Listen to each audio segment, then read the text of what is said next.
हमने कहा था कि जो 3 काले कानून हैं इनको वापस लेना पड़ेगा।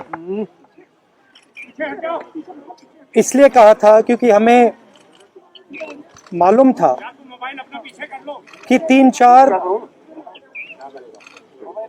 बड़े जो पूंजीपति हैं उनकी शक्ति हिंदुस्तान के किसानों के सामने खड़ी नहीं हो सकती, और वही हुआ।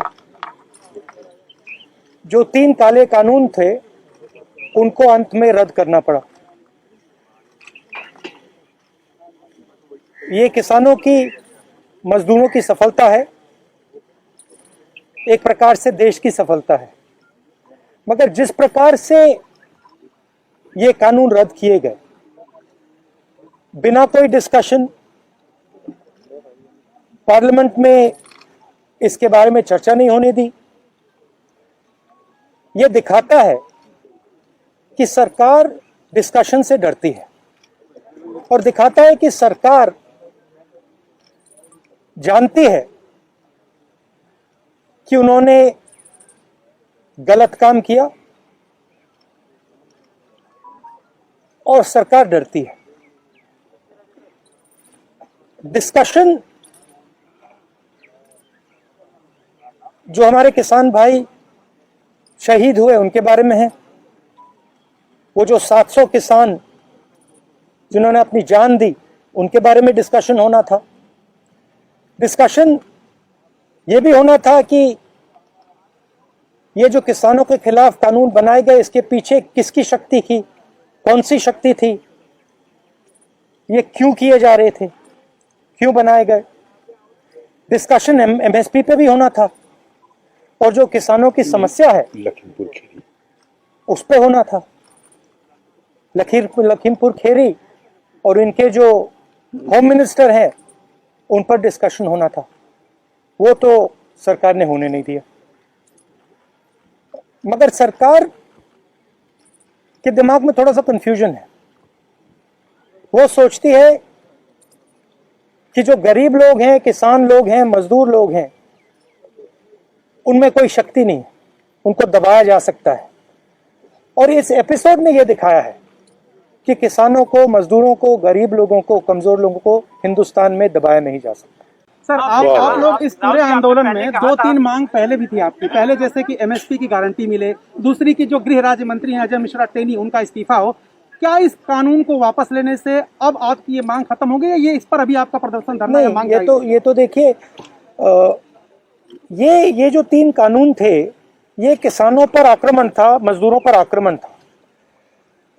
मगर किसानों और मजदूरों की जो डिफिकल्टीज हैं, मुश्किलें हैं, वो एमएसपी, कर्जा माफी, वो लंबी लाइन है, लंबी लिस्ट है, और वो अभी तक मतलब उनकी मांगे हैं, और उनका हम समर्थन करते हैं। सर, बीजेपी का ये कहना है सर कि जब प्रधानमंत्री ने राष्ट्र के नाम संबोधन में माफी मांग ली, और अब जब तीनों कृषि कानून वापस हो गए लोकसभा और राज्यसभा में, तो डिस्कशन की जरूरत क्या है?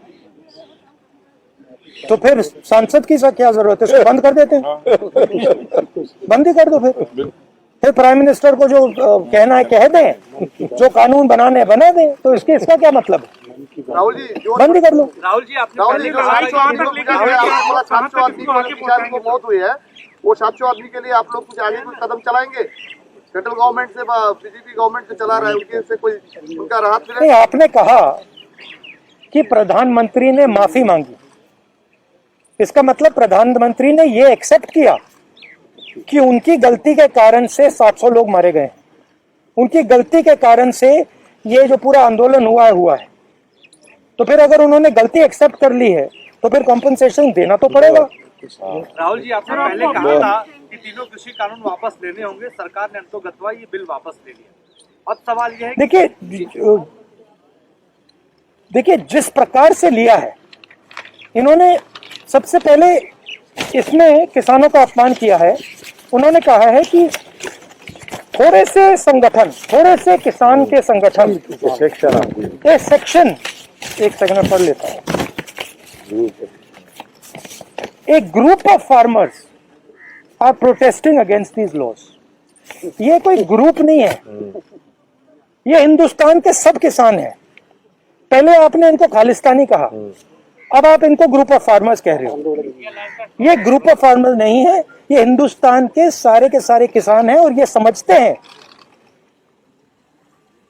कौन सी शक्तियां इन पर आक्रमण कर रही है।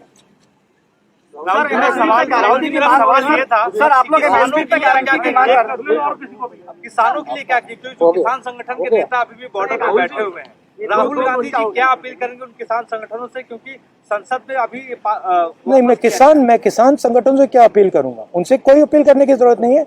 मैं ये कह रहा हूं कि जिम्मेदार कौन है? जिम्मेदार किसान संगठन है क्या? उनने क्या गलती की है?